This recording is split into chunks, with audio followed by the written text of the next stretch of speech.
Deus treina a gente em serviço. Então, fora da caridade, não há salvação. Edna, olha, você, como presidente da FEB, qual é o aprendizado? Você colocou uma experiência fantástica, não é? Dessa interação, dessa interface, do dando que se recebe. E você, qual foi sua experiência chave na FEB? Primeiro eu queria fazer uma pequena correção, é presidente da Federação Espírita do Estado da Bahia. Do Estado da Bahia. Ai, meu Brasileira aí. E não pretendemos chegar lá, né? Mas assim, uma das experiências assim, mais marcantes dentro do trabalho da Federação Espírita do Estado da Bahia é justamente nós nos colocarmos sempre, em todos os momentos de desafios, fazermos uma pergunta: em meus passos, que faria Jesus? O lado amoroso de Jesus, como ele se comportaria? Então, todos os desafios que surgem, e todas as coisas boas também que surgem, eu me pergunto, como seria a minha conduta naquele momento? E tento, dentro das minhas possibilidades evolutivas, agir como tal. Então, tem nos proporcionado uma série de crescimentos internos espirituais, que são revelados através da experiência, e que nós não imaginávamos que tínhamos aquela dificuldade. Então, na experiência que a gente vai reconhecendo aquelas coisas que precisamos reverter em amorosidade, em carinho, em respeito ao próximo. Então, é na experiência que a gente vai aprendendo. E esses momentos têm sido, assim, de muita aprendizagem e de muito esforço de realizar uma tarefa coerente com os conhecimentos que a gente já tem em termos de doutrina espírita. É bom, é maravilhoso. Uma experiência, aliás, o Espiritismo sempre nos ensina que este é um mundo de evolução, esse mundo é uma universidade, é uma escola. Todos nós estamos aqui para aprender. Acho que essa que é a proposta. Eu tenho aprendido demais. Os relatos, conforme eu falei, mas Ruth, Edna, tem sido algo impressionante. Principalmente os contatos que eu tenho tido com padres também, com pessoas de outras religiões, acerca de, a partir de agora eu passei a entender o que é o Espiritismo, por causa do programa, por causa da nossa revista. Isso me tem sido altamente gratificante. Mas vocês fiquem à vontade, que hoje as perguntadeiras aqui são vocês. Então Alamar, nós pretendemos, assim, em termos de programação da Federação Espírita do Estado da Bahia, desempenhar uma tarefa este ano, para a chegada do terceiro milênio, né? Incentivar cada vez mais que as pessoas leiam as obras espíritas, que as pessoas aprendam o espiritismo. Mas não é só aprender em nível da intelectualidade, em nível de saber a pergunta X do Livro dos Espíritos, em nível de saber a pergunta Y, ou qualquer coisa do Evangelho, decorar e sair dissertando isso por aí. Mas é transformar esses conhecimentos na parte da aprendizagem emocional, na parte da relação com o outro, na parte da vivência mesmo evangélica. O importante, a gente sempre diz, o saber é importante, mas mais importante que o saber é nós fazermos esse casamento entre o saber e o ser. Então esse é um desafio, eu imagino, agora para que o movimento espírita se insira nesse processo. E já leu o Livro dos Espíritos 10 vezes? Leia mais 10, você vai aprender mais. Mas não vai só aprender, vai transformar aqueles conhecimentos numa vivência. E essa vivência só vai lhe proporcionar a evolução. Mas, Edna, Ruth, já que nós vamos fazer esse programa um bate-papo, assim, uma mesinha, não é redonda, né? Eu tenho notado que no movimento espírita tem havido um problema, que problema é esse que não é só do movimento espírita, é de todo segmento religioso. Há uma preocupação das pessoas em tentarem passar para outras uma evolução própria que não adquiriu ainda. Quer dizer, a doutrina prega uma evolução, que devemos ser humildes, que nós devemos ser solidários, que nós devemos ser tolerantes. Mas eu não sou tolerante, mas diante da tribuna, seja essa tribuna através deste programa, ou na tribuna no centro espírita, ou de uma emissora de rádio, ou de uma igreja, eu me porto para as pessoas dando a impressão que eu já sou tudo aquilo que eu estou pregando em prática. Vocês não acham que isso prejudica muito tira até a credibilidade um pouco da doutrina a qual nós estamos pregando? Olha, eu percebo isso como uma questão psicológica do ser humano. Nós gostamos muito de passar uma imagem para as pessoas, porque é a partir desta imagem que nós vamos nos relacionar, estabelecer um vínculo com as pessoas. Naturalmente, para nós próprios, a sombra é muito difícil, o nosso lado sombra. Aliás, esta dimensão do nosso psiquismo, de modo geral, é até negada por a gente. A gente projeta, tem todos os mecanismos de defesa, nós nos justificamos, nós nos racionalizamos muito. A evolução é desafiadora. Eu não sei o que seríamos de todos nós se nós não tivéssemos a eternidade pela frente. Eu noto que as pessoas demonstram, muitas vezes, usam a imagem na tribuna daquilo que elas gostariam de ser. É o desejo de ser. Ainda não chegou lá. Não chegou lá por quê? Porque a transformação exige um processo realmente entre o compreender, entre o ser, o que se pode expressar como ser, e o fazer, o agir. Então, esses três elementos, compreender, né? Alimentar a mente, entender as coisas de modo diferente. A doutrina espírita exige uma quebra, inclusive, da persona, da própria persona, daqueles papéis rígidos, fixos. É o fluxo da evolução. E esse fluxo da evolução é um fluxo da evolução divina na gente. É a expressão de Deus. É Deus que quer se expressar através de nós. Em psicologia nós dizemos é a transpessoalidade que é a saúde psíquica, que é a cura. A gente ainda não consegue isso. Muitos de nós somos espíritos extremamente comprometidos em muitas existências. E temos ainda uma cultura que esta cultura sempre exerceu um poder através de quê? Através de um domínio do psiquismo dos outros.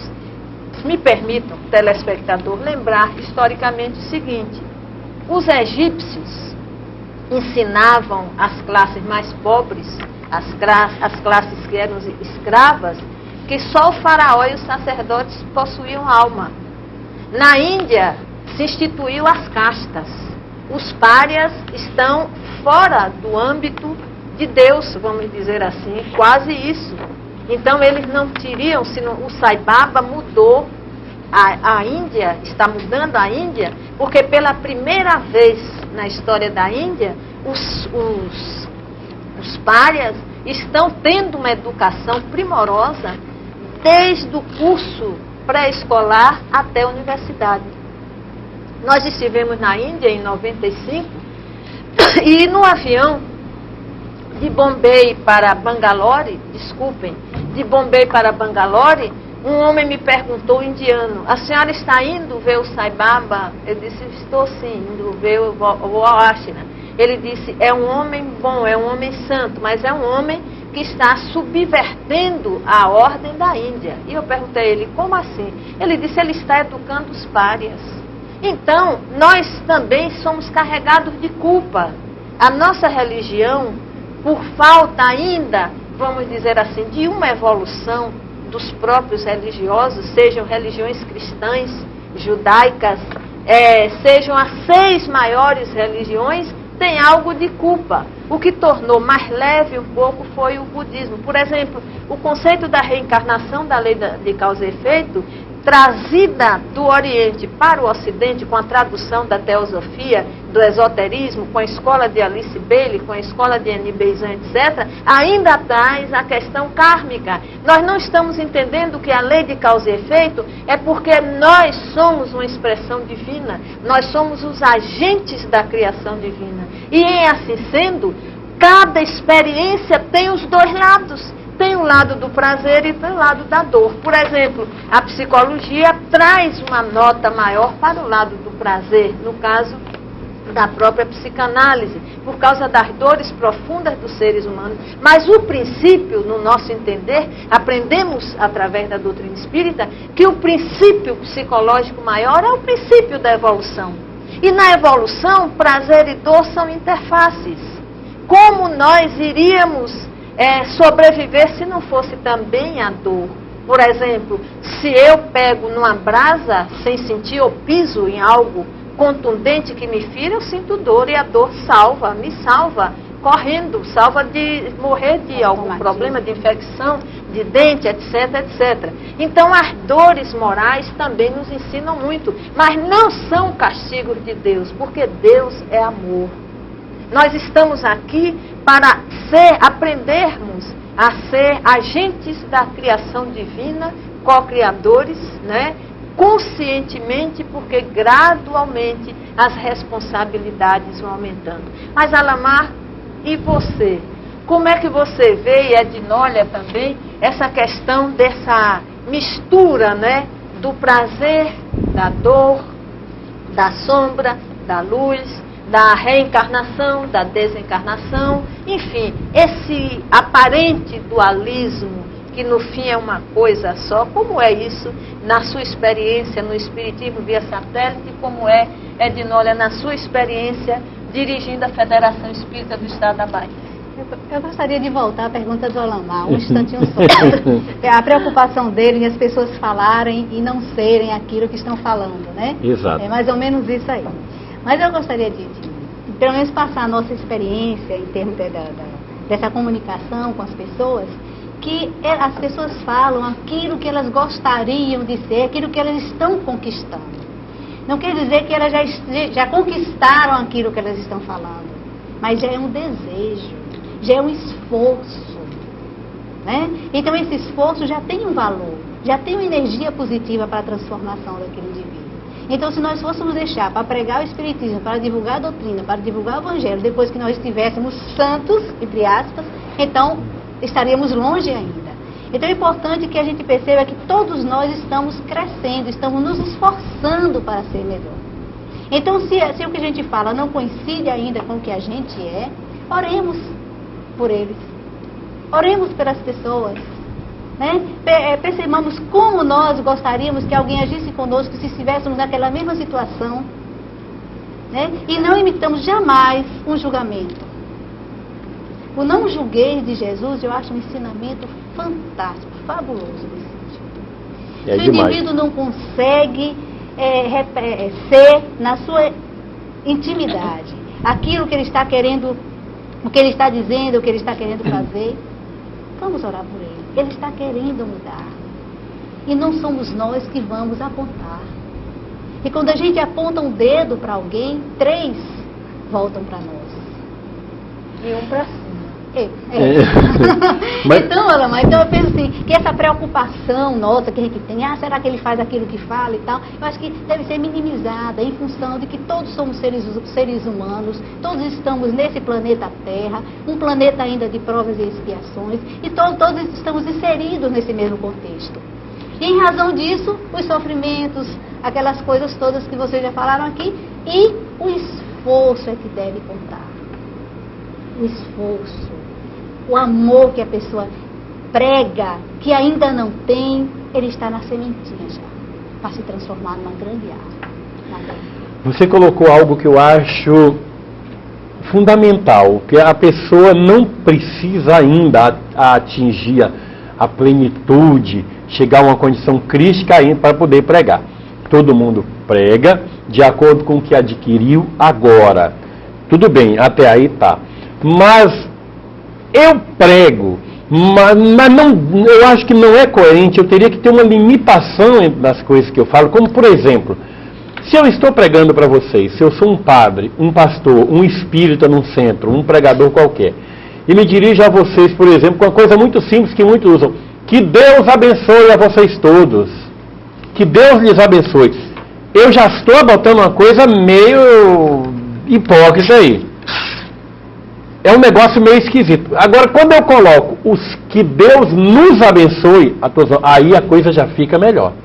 a coisa já fica mais coerente, mais decente. Eu tenho que partir do princípio Você já está se colocando que eu não estou pregando apenas para os outros e não estou me colocando como Cristo no sermão da montanha. Porque ele sim já havia adquirido a plenitude e poderia dizer que Deus abençoe a todos vós. Mas o que ocorre, Edinólia, o meu ponto de vista não é aquele que as pessoas têm que adquirir ao máximo de santidade para poder pregar. Mas o que se vê por aí, o que mais me entristece, é que determinadas pessoas falam para os outros como se elas estivessem num nível altamente elevado, sobretudo do ponto de vista moral, do ponto de vista intelectual. É aquela tentativa de colocar uma cultura que não tem, tentar colocar um conhecimento que não chegou lá ainda. E como se todos os outros fossem, eu não sei se é analfabeto ou semi-analfabeto ou besta mesmo, na linguagem bem popular que eu gosto de utilizar. Então, é esse ponto de vista aí, é essa interface aí que eu quero fazer, nesse pontinho. Tem o para baixo, tem o para cima, mas ele tem uma dosagem. É esse ponto X aí que eu quero chegar, que eu quero abordar, que eu queria que vocês analisassem bem esse problema, porque aí passa uma imagem de hipocrisia. Porque no livro dos Espíritos, Alamar, tem uma parte assim, que o intelecto, as grandes descobertas, elas chegam antes, né, dessa conquista moral. Então está lá. Então é muito mais fácil você realizar coisas. Você vê que o homem foi capaz de ir na Lua, construiu avião, construiu foguetes, construiu uma série de coisas, descobriu tantas coisas boas também para a saúde do indivíduo, né? Mas não conseguiu ainda, não é porque não queira não, é porque não teve condição espiritual, não conseguiu ainda curar-se, né? Não conseguiu ainda conquistar isso que você está falando aí. Mas não é porque ele não quis, porque não pôde. Que as pessoas se apresentam o melhor que elas podem, né? Elas se apresentam, até na parte física e tal, elas se arrumam e querem se apresentar o melhor. Por quê? Para serem aceitas. Porque se você conhecê-las sem aquela, como vamos chamar de máscara, né? Sem aquela máscara, a pessoa seria assim negligenciada, não estaria fazendo parte do contexto social. Então ela se apresenta da melhor maneira que pode. Se é a melhor maneira que pode desagrada em outros momentos, paciência. Mas o que a gente está querendo dizer aqui como se diz na gíria, ninguém é ruim por gosto. Acontece. Mas a pessoa não consegue, sabe que tem aquela falha, mas não consegue sair. Né? Mas está no caminho, porque a evolução existe. É nisso aí que a gente tem que acreditar. A evolução existe. Nós estamos num patamar hoje, amanhã nós estamos outro. Hoje nós somos agora, esse momento, amanhã nós somos outras pessoas. Né? No sentido de estarmos permanentemente mudando, até fisicamente. Nossas células, né, se transformam sempre. Só que a parte dessa transformação espiritual é mais lenta. Ela não pode acontecer assim, não piscar de olhos. Olha, Alamar, você me permite ainda colocar o seguinte: o espiritismo é diferente, porque não há um corpo sacerdotal.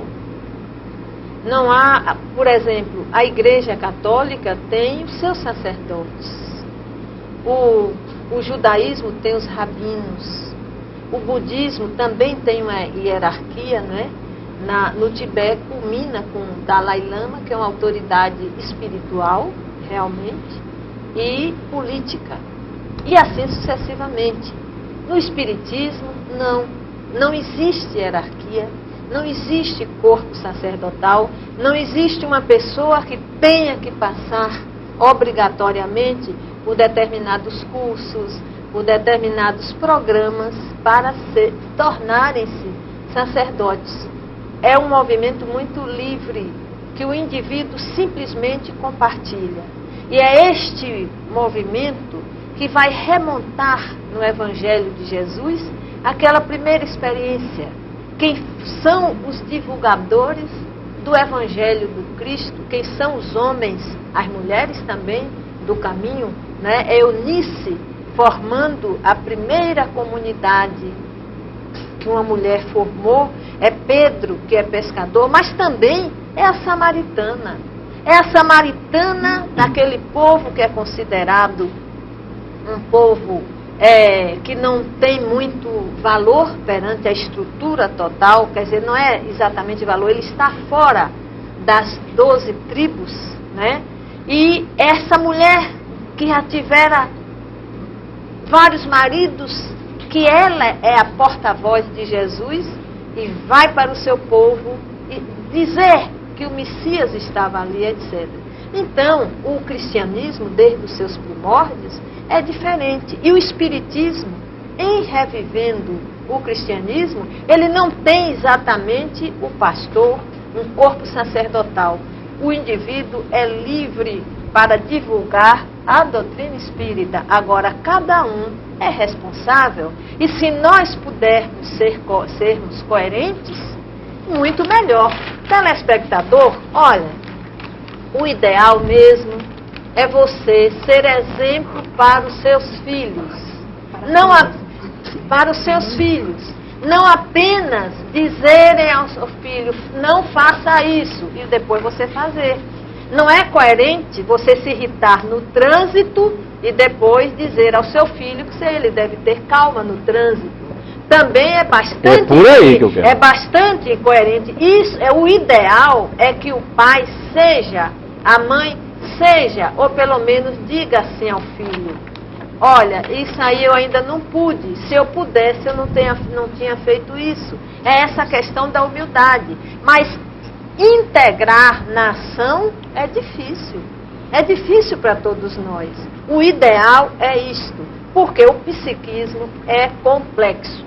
O nosso psiquismo é muito complexo. Nós somos riquíssimos, daqui que a gente traga tudo e vai expressar até ação, não é brincadeira. Precisamos fazer muito. Eu acho que quem prega no espiritismo e que não vive é porque a doutrina, graças a Deus, não tem um corpo sacerdotal. Todo mundo é livre para divulgar o espiritismo. Todos somos livres. O que é que você acha disso? Não há dúvida alguma. Esse ponto exatamente que você coloca. E eu acho que é o ponto que eu quero chegar. Quando o pai diz para o filho que ele deve ser calmo no trânsito, e ele é o primeiro a estar brigando com todo mundo, está perdendo a paciência, baixando o vidro e xingando à vontade todo mundo que passa do seu lado, que lhe dá uma cortada.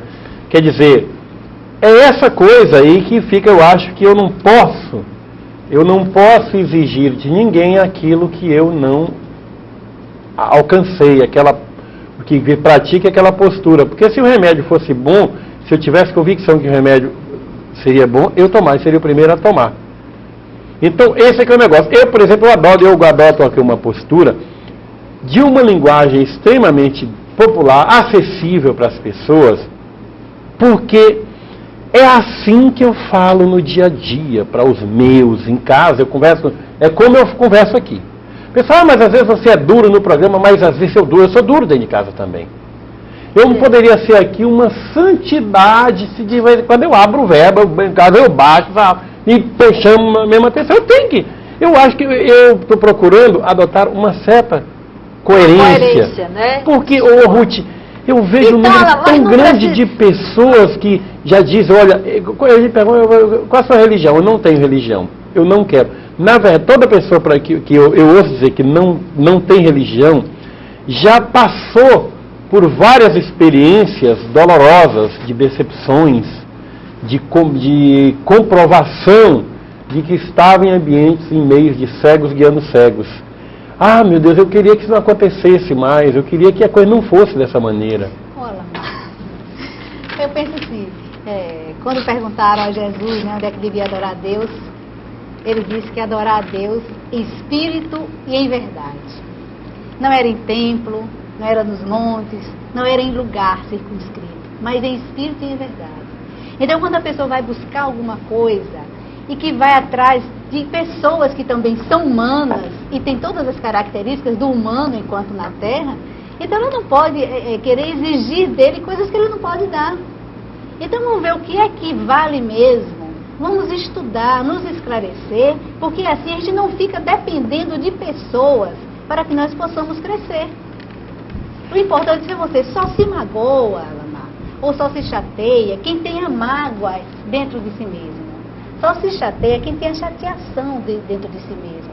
Só fica com raiva quem já tem a raiva dentro de si mesmo. Então, o outro, o que ele faz é apenas despertar algo que já está dentro de nós.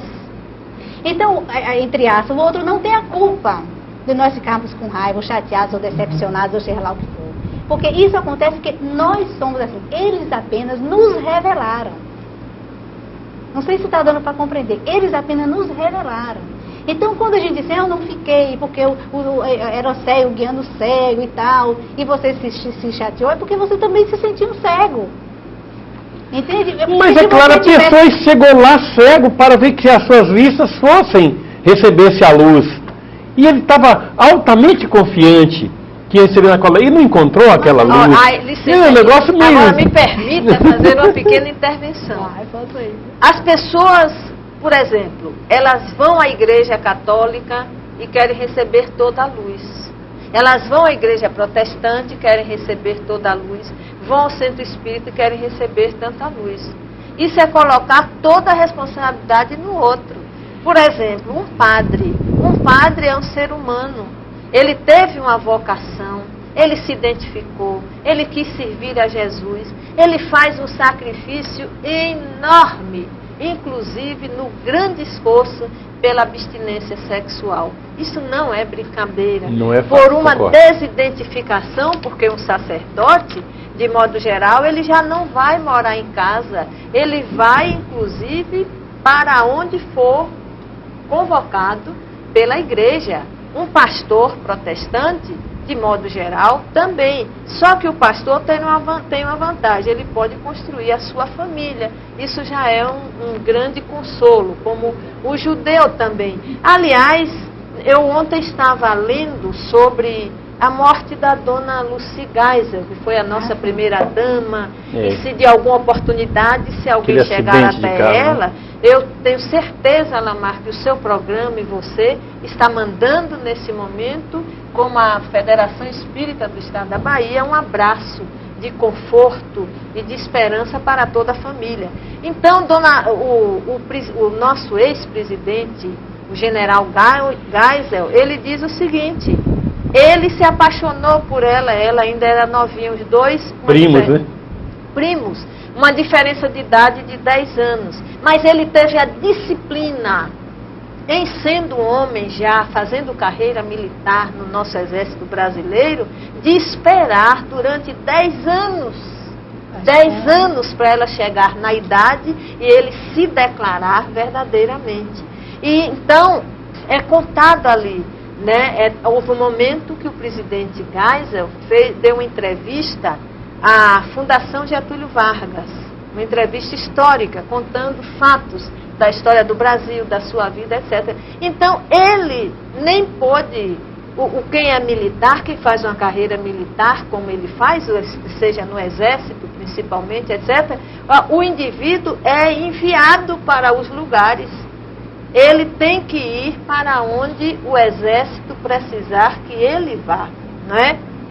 Mas, no espiritismo, a doutrina espírita não é uma doutrina por causa de A, de B, de C que prega a doutrina. Não resta dúvida, a gente tem um Divaldo Franco que é um exemplo, é um modelo, um Francisco Cândido Xavier, tivemos uma Ivone Pereira, Dr. Bezerra de Menezes, que este ano está completando 100 anos de desencarnado, e daqui para o final do programa, telespectador, eu vou contar um caso interessantíssimo já da vida espiritual de Dr. Bezerra de Menezes. Mas o espiritismo, você só pode ser espírita ou se beneficiar do espiritismo exatamente como a nossa querida Dinólia falou. E você também fala, Alamar, eu ouvi nesses 4 anos você diz assim: leia, estude, é preciso que a gente leia. E isso se faz um trabalho do início do cristianismo, porque as anotações sobre Jesus eram lidas. eram refletidas em grupo nas primeiras comunidades desde a Casa do Caminho. Não foi essa, senão a intenção de Martinho Lutero, quando ele traduz a Bíblia para o vernáculo, no caso o idioma alemão, foi para que as pessoas tivessem acesso aos ensinamentos de Jesus sem intermediários. Porque vejamos, eu vou fazer até uma comparação da seguinte forma: os planos de saúde. Antigamente a gente tinha acesso, nós marcávamos os nossos médicos, etc.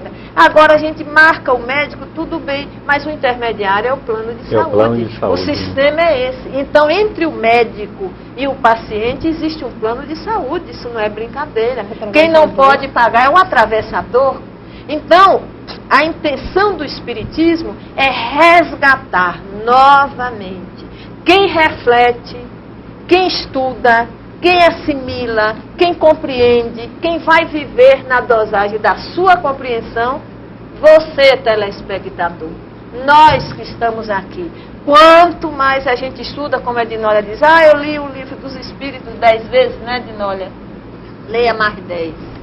Joana de Ângeles disse a Divaldo o seguinte: olha, meu filho, se você estudar diariamente o livro dos Espíritos, vivendo 100 anos, você ainda não assimilou todo o livro dos Espíritos. Então, o conhecimento é um conhecimento que se desdobra à medida que o eu profundo, a essência espiritual de cada um de nós, vamos dizer assim, casa-se, bate, insere-se no mental, no emocional, no vital, no físico e se estabelece na ação, se expressa na ação.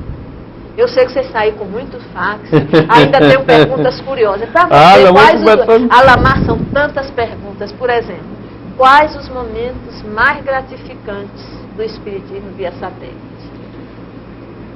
Ruth, menina.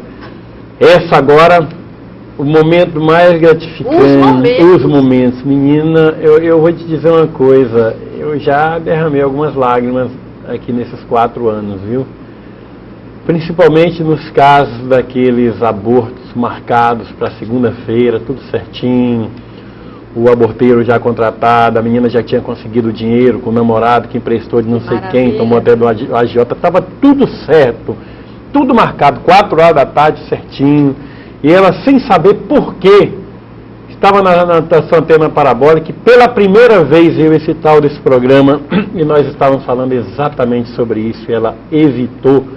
No dia seguinte, segurou, e hoje ela pode dizer que é feliz da vida. Tem crianças hoje que batizaram até com o meu nome, deram o meu nome para... Tem vários, tá? Tem no Ceará, tem um no Paraná, tem um em Mato Grosso do Sul e tem 2 em São Paulo. Isso que você sabe. Isso é que eu sei. Milhares e milhares no Brasil todo, milhares de pessoas se beneficiando, não é, Alamar? E tem 3 com o nome do Alberto Almeida. Exatamente o primeiro programa Espiritismo via satélite que nós fizemos com o Alberto, em partir de Belém do Pará, no dia 3 de março de 1996, foi exatamente sobre o aborto. Aquele programa teve uma penetração enorme. Então as meninas colocaram o nome do menino, porque já que Almeida é um sobrenome, uma delas colocou Alberto Regis. E se ele me pediu Alberto, como assim? Porque Regis, na verdade, não é meu nome, é sobrenome. E aí botou o sobrenome da família.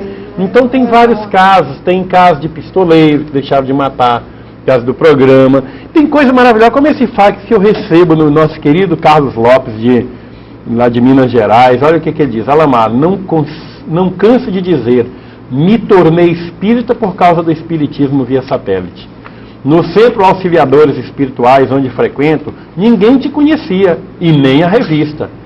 Passei aquela famosa fita sobre obsessão com Carlos Bernardo Loureiro, que levantou muita polêmica, mas o pessoal gostou demais.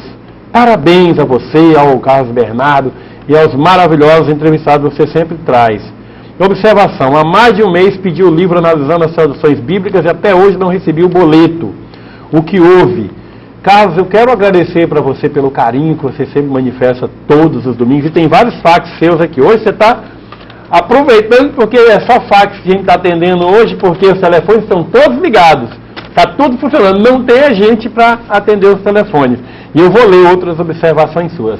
Nós tivemos problemas seríssimos aqui, estamos reestruturando este mês de março, a gente está entrando para valer. O livro analisando as traduções bíblicas do Severino Celestino, lá da Paraíba, João Pessoa, foi um sucesso gigantesco. O programa dele aqui foi um marco mesmo. E nós estamos arrumando, o Paulo está providenciando a estrutura para fazer chegar a partir de quarta-feira, de meio-dia de quarta-feira, quando a gente volta a funcionar aqui na FEDA, e vai chegar aí para você. Eu tenho certeza que vai chegar, assim como vai chegar para vários outros telespectadores. Olha, mas eu posso lhe dizer uma coisa rápida? Pode.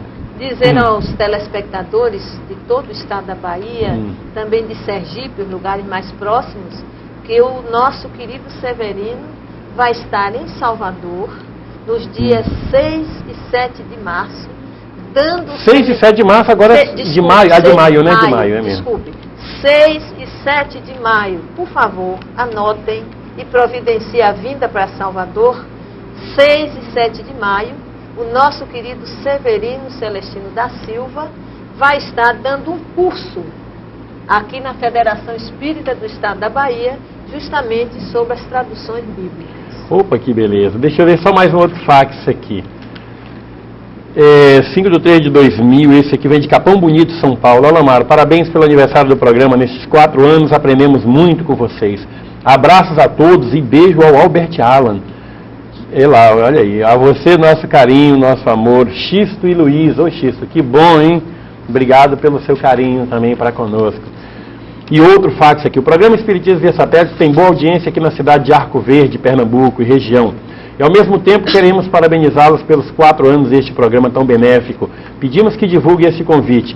Convidamos a comunidade espírita de Arco Verde, Pernambuco e região a participar da semana comemorativa dos 19 anos de existência e trabalhos do Centro Espírita Eurípides Barçanufo, que terá início em 12 de março de 2000, este mês agora, com visitas aos enfermos e aos velhinhos, e o encerramento será em 18 de março de 2000, em campanha do Quilo Gigante.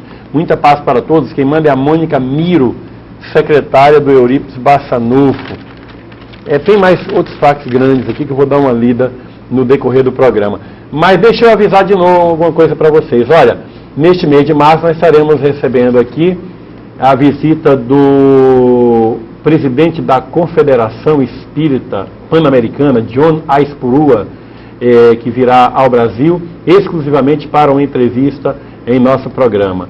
Eu não conheço detalhes da Confederação, mas partindo do princípio que o Espiritismo é liberdade, nós vamos ouvir qual é a proposta do John Aispurua, já que a Confederação Espírita CEPA estará fazendo um grande congresso no Rio Grande do Sul, em Porto Alegre, e vamos ouvir quais são as propostas da Confederação Espírita Pan-Americana, a CEPA. E lembrando aos amigos que estão dispostos a participar do primeiro Congresso Espírita dos Estados Unidos, que acontecerá em Miami, de 5 a 8 deste mês, nós estamos fazendo uma grande campanha para isso.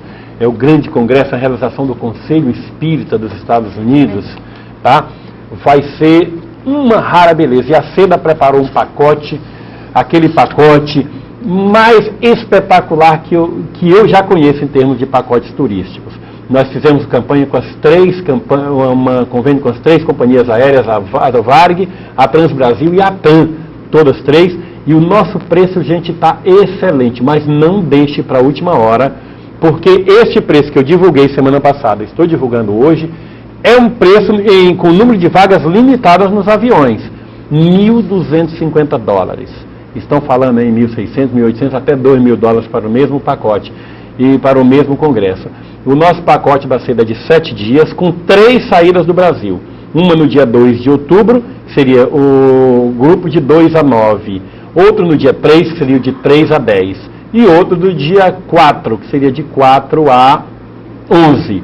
O pacote da SEDA, nós fizemos aquela parte básica. Isso já é uma experiência de viagens que eu tenho, porque eu não gosto de fazer um pacote daqueles pacotão com um monte de coisas e que todo mundo tem que acompanhar as pessoas nos passeios, porque pode ser que algumas pessoas querem ver museus, outros não gostam de ver museus. Uns querem ver outras coisas, outros querem ver museu.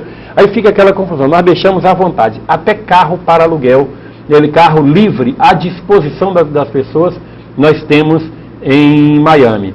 o nosso preço é $1.260 e para pagamento à vista cai mais, vai para $1.150. O opcional é $100, aí tem vários opcionais, ok? Ligue para cá, na quarta-feira já, para o 380-5500 e o 380-5533.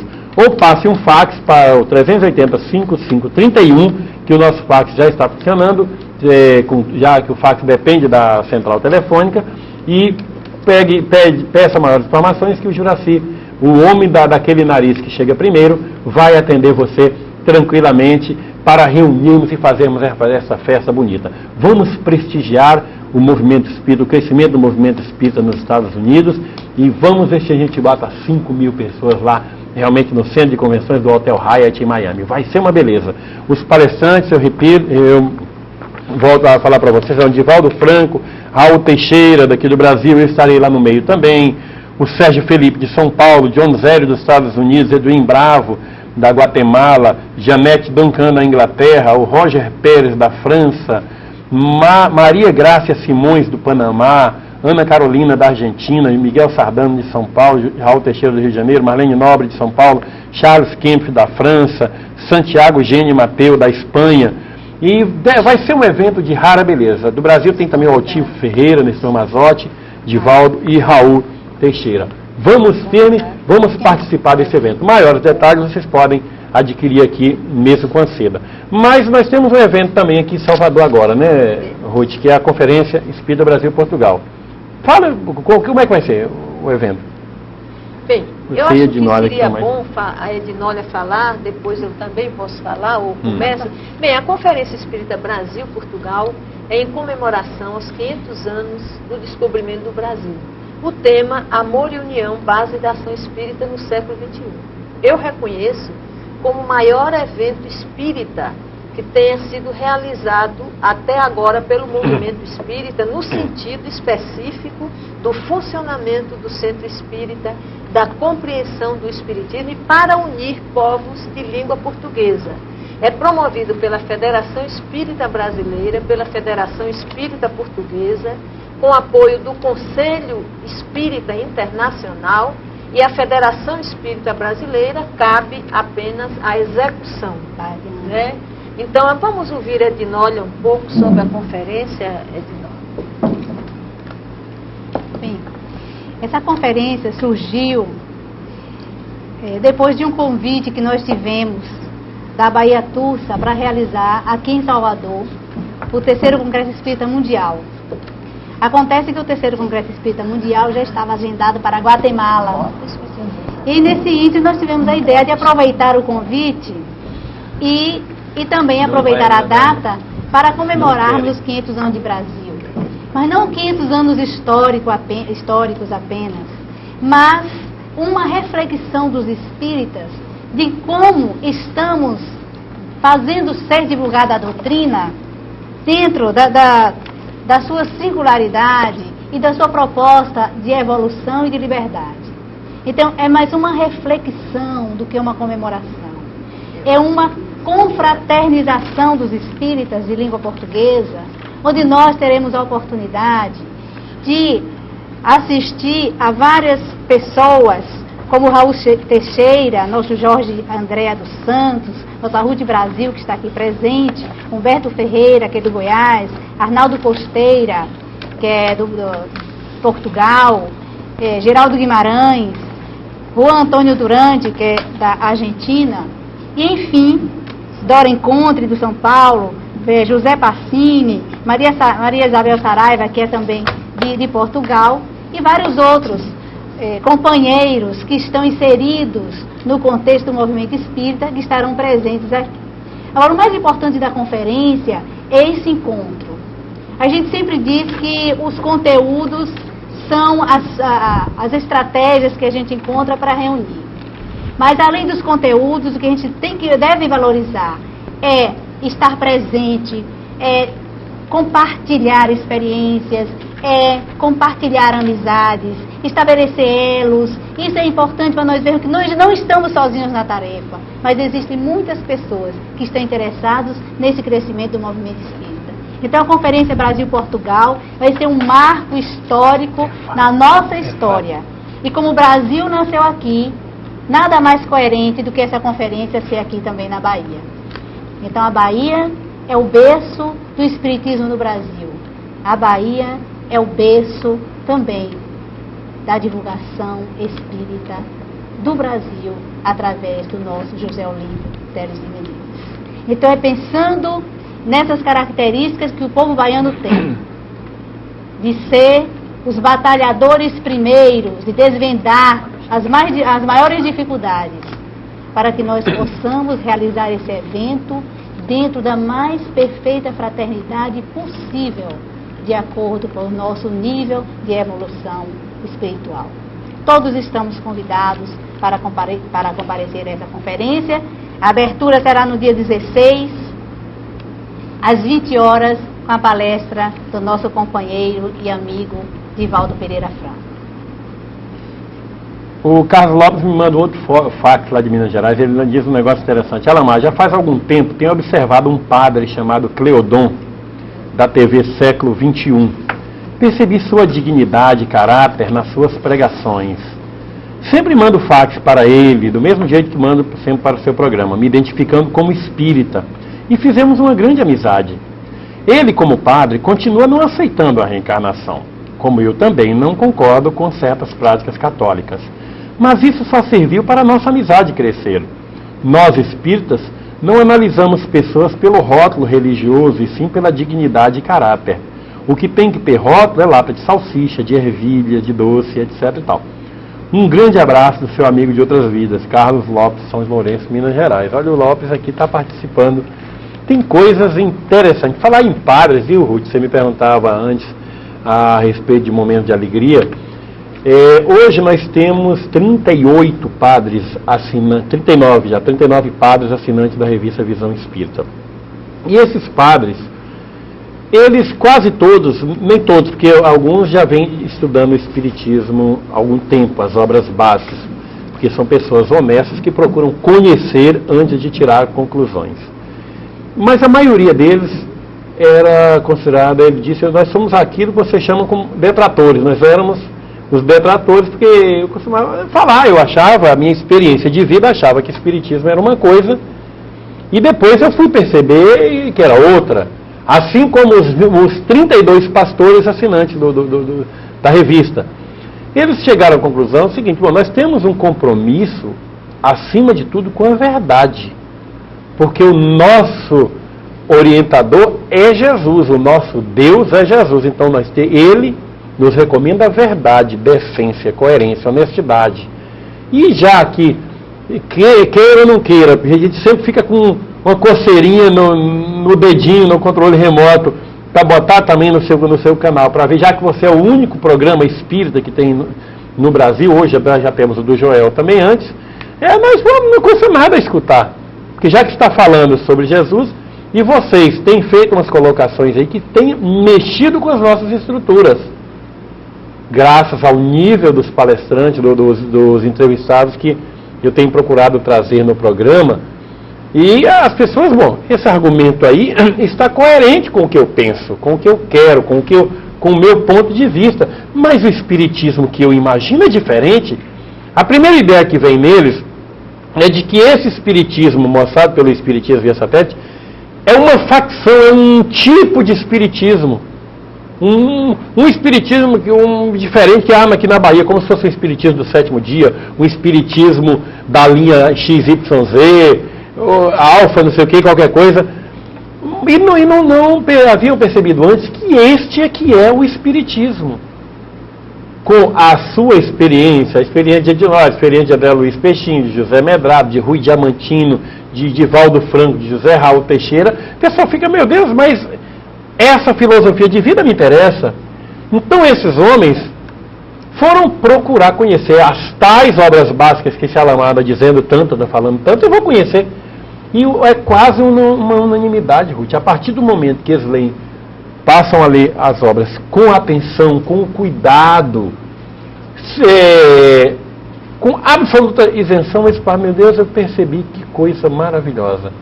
Do mesmo jeito que o nosso querido e digno ex-cardeal primário do Brasil, Dom Lucas Moreira Neves, quando houve a primeira reunião do Provida aqui em Salvador, havia pedido para o ex-presidente da Federação Espírita do Estado da Bahia, José Val, que participou, que ele gostaria de ter conhecimento das obras básicas, e José Val presenciou a ele com a obra completa, quando ele leu o primeiro livro, o livro dos Espíritos, e foi perguntado o que ele achou. Ele afirmou que foi uma das coisas mais belas que ele já viu. Várias pessoas têm visto, têm comprovado esse tipo de coisa. E isso, Ruth, dá uma alegria tão grande.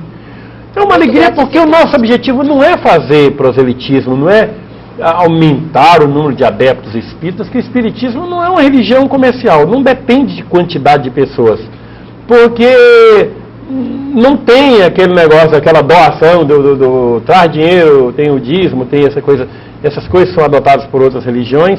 Ele não faz isso, então a quantidade de pessoas é indiferente. Então, nós só queremos que a pessoa tome conhecimento, que o telespectador perceba que é uma opção de vida que ele pode ou não seguir. Se você achar que deve continuar nos estudos espiritistas, ótimo. Se achar que não deve também continuar, ótimo também. Fique na Igreja Católica, que ela é ótima e maravilhosa. O que é ruim são maus católicos, do jeito que o que é ruim também são maus espíritas, maus protestantes, maus evangélicos, maus budistas, maus tudo. E é isso que nos tem dado uma alegria extraordinária, Ruth. Cadê? Me passa esse mais fácil chegando aí. É verdade, Alamar. Esse programa tem contribuído muito para ajudar a milhares e milhares de pessoas pelo alcance da televisão. Agora, eu quero lembrar só, Kardec colocava que muitos católicos seriam também espíritas, muitos judeus, muitos protestantes também, porque o espiritismo vai ajudar a esclarecer, inclusive, determinados ensinamentos de Jesus. E Jesus nos ensinou: conhecereis a verdade e a verdade vos libertará. A verdade vos tornará livres. Então o Espiritismo contribui, vamos dizer assim, para uma melhor qualidade de trabalho dos padres da Igreja Católica, dos pastores da Igreja Protestante, né? De todas as pessoas de outras religiões também, porque o Espiritismo vai dar condições para a gente entender determinados postulados e distinguir as coisas.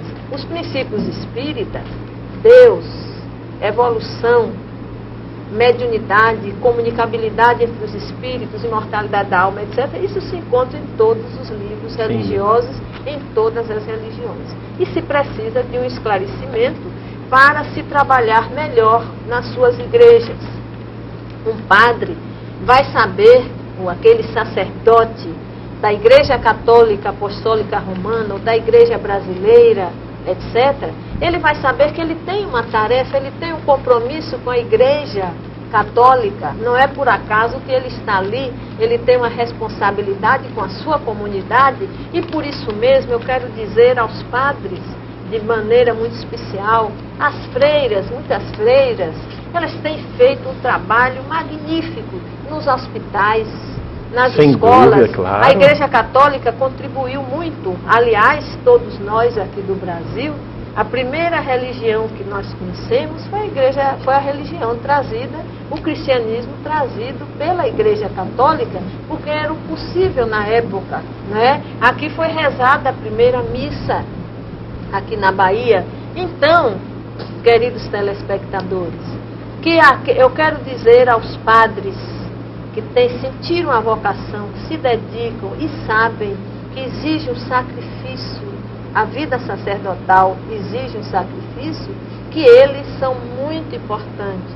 André Luiz, através da psicografia de Chico Xavier, mostra algo importante. É um padre, André Luiz, é levado pelos instrutores espirituais a uma missa na Igreja Católica.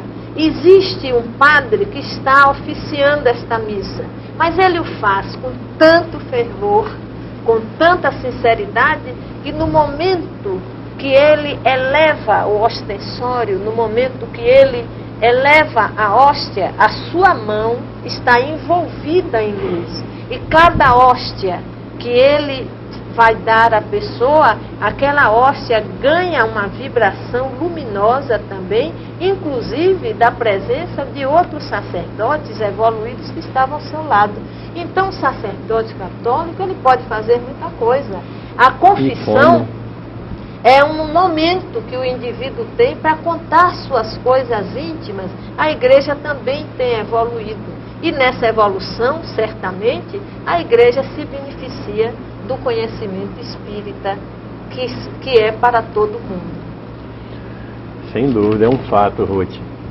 Olha aqui, mais um fax. Parabéns por nos presentear todos os domingos. Muita paz, Andréia, de São Paulo. Outro fax. Bom dia. Com muita alegria que todos aqui em casa ligamos a TV aos domingos. Parabéns pelo aniversário de 4 anos do programa. Gostaria de deixar os dados do meu pai. Paulo Antônio Bochinhos, Vila Malaquias, Pirassununga, São Paulo. Pirassununga é a terra da Academia da Aeronáutica. Cadê, meu Deus do céu? Esse aqui já tinha... Ah, tem aqui também. Lígia Araújo Cozer, é psicóloga, sua colega daqui de Salvador, né? Tô vendo aqui. Ela está no Recife. Alamar, paz e bem-estar. Parabéns pelos 4 anos do programa Espiritismo via satélite. A convite do meu marido, tenho assistido aos domingos esse maravilhoso dissertar sobre o ser humano global. Do ponto de vista religioso, sou eclética, espiritualista, Seixo Noyer, cristã, e percebo a sua grandeza ao conduzir a temática a ser abordada de forma ampla, abrangente e sem preconceito com outras vertentes religiosas.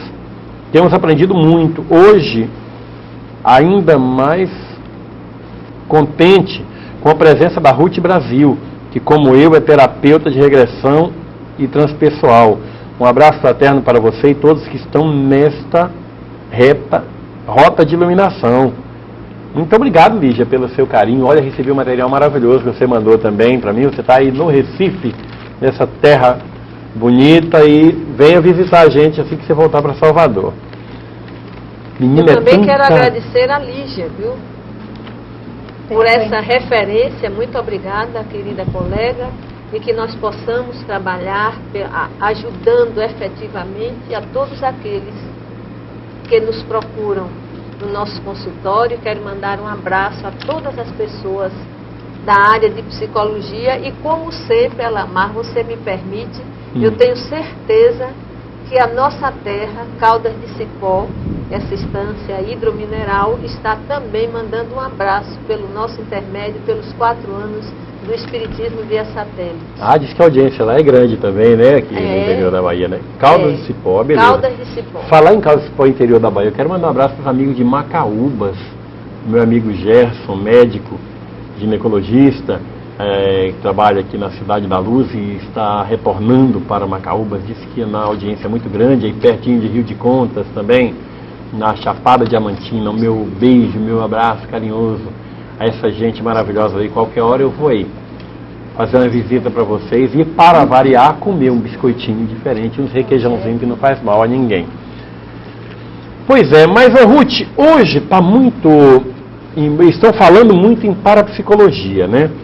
Está o Padre Quevedo aí no Fantástico, explicando a Quevedo Psicologia. E então, você como psicóloga... Parapsicologia parece com psicologia. As palavras parecem uma coisa com a outra. Tem uma coisa a ver com a outra? Olha, a parapsicologia, que logo epistemologicamente ela vai significar além da psicologia. Certo. Estaria além da psicologia. Mas a parapsicologia surgiu, a raiz é o movimento dos metapsiquistas. Quando o Espiritismo foi consolidado, foi sistematizado, foi codificado pela publicação do Livro dos Espíritos em abril de 1857 em Paris, houve um movimento na Europa diante dos fenômenos das chamadas mesas girantes, etc., para se contestar o próprio Espiritismo. e descobrir se os fenômenos espíritas eram ou não fraudes, se eram normais, se eram naturais do ser humano. E aí, diversos cientistas da Inglaterra, da França, da Itália, de toda a Europa, como Charles Richer, que é professor de fisiologia da Universidade de Paris, né? William Crookes, foi prêmio Nobel, etc. Alexander Kizakov, da Rússia, Ernesto Botzzano, cientista também, criminalista, e muitos outros. Bem, eles criaram o movimento da metapsíquica. E entre eles, eu não daria para citar tanta produção, tanta pesquisa, mas William Crookes, ao pesquisar o espírito de Kate King, através da mediunidade de Florence Cook, quando ele pôde, o espírito materializado, de um lado, ele a médio do outro, ele no centro, ser fotografado, pesar, cortar o cabelo do espírito materializado, examinar, verificar que a altura do médium era diferente, o espírito era mais alto do que o médium, a tez do cabelo, a cor dos olhos, etc. E que a imortalidade da alma, como diz o padre modernamente François Briner, da França, no trabalho da transcomunicação instrumental, que não era mais um processo de crença, era fato científico pesquisado, a diferença da tensão arterial, né? Uma tinha determinada pulsação, outra a outra. Quando William Crookes pôde relatar isso na Academia de Ciência do Real Colégio de Ciência dos Médicos na Inglaterra e dizer, os fatos espíritas não são uma questão de crença, eu não creio nos fatos espíritas, eles existem. O movimento da metapsíquica perdeu a força porque o seu objetivo já não se justificava. E aí surge, depois disso, a parapsicologia, além da psicologia. E na parapsicologia existe uma pessoa da Universidade de Duke, nos Estados Unidos, que é importantíssimo nessas pesquisas, como surgiram outras na Europa, na França, etc. A parapsicologia, eu vou até repetir, uma vez fiz referência aqui, ela demonstra o seguinte, existem 3 categorias de fenômenos, que eles colocaram o psi, as letras, que é grega, com o psiteta, o psigama, o psicapa. Bem, nos fenômenos psicapa, pode haver ou não interferência de espíritos. São os fenômenos de psicocinesia, porque capa é a letra grega que marca a kinésia, que significa movimento. Bem, o psigama são os fenômenos psicológicos de telepatia, premonição, retrocognição, etc., que pode ou não haver a presença de espíritos. Mas os fenômenos psiteta, isso aqui que eu quero chamar a atenção, teta é a letra grega que começa a palavra thanatos, que significa morte. Os fenômenos psiteta, classificados pela psicologia como ciência, são fenômenos que ocorrem pela presença de espíritos desencarnados. Isso é a psicologia como ciência. Agora mesmo eu estou lendo um livro de Elizabeth Kubler-Ross, que uma colega já havia me falado, a doutora Aida Glaucia, que é uma psico-oncologista aqui na Bahia, como também eu vi uma palestra de Divaldo muito estimuladora sobre esse livro. E a doutora Elizabeth Kubler-Ross teve a sua casa queimada. Eu tive o privilégio de assisti-la em Belo Horizonte, num congresso sobre holismo, produzido pela Universidade Holística do Brasil, e doutora Elizabeth Kubler-Ross, aquela senhora magnífica, falando, ela disse assim, eu fui agredida, eu perdi tudo, recentemente ela havia passado por isso mesmo, porque ela publicou que realmente nós somos imortais. Que a morte é apenas, como diz Meimei, é uma ilusão entre 2 expressões da mesma vida. Então, no momento que a doutora Elizabeth Kubler-Ross agora afirma isso aí, ela teve, por alguns grupos intolerantes, a sua casa queimada. Imagine, Alamar, o que é a pessoa chegar na sua casa, que ela reuniu tudo, era o ideal, naquela fazenda, para tratar das pessoas, fazer seminários, etc. Todo o material, ela chegou em casa e só havia cinzas, somente cinzas. Bem, Elizabeth Kubler-Ross, felizmente, ela não se posiciona como vítima.